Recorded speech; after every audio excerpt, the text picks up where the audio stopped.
Hello, my name is Dane, and for my MAE 52 final project, I modeled this futuristic Optimus Prime. This model is a rough recreation of a toy of the character from the Transformers animated TV series released in 2008. To accomplish this, I used a physical copy of the toy and a pair of digital calipers to take dimensions of each piece. This was my first major challenge since the complex geometry of many pieces made exact dimensioning difficult. Most of the parts are created with basic techniques, with many advanced features such as lofts, surfaces, 3D sketches, and reference planes used in the more complex parts, such as the torso. The final model has 27 unique pieces and over 28 points of articulation in robot mode. For my simulation, I decided to perform a stress analysis on a piece that I thought a child would be most likely to try and bend too far. Since it's made out of durable engineering plastic, even a 10-pound force doesn't come close to breaking it.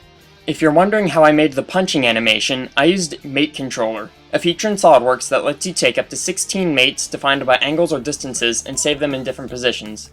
Right-click on one of the mates you want to control, and click Mate Controller. Add the other mates you want to use, then add a new position.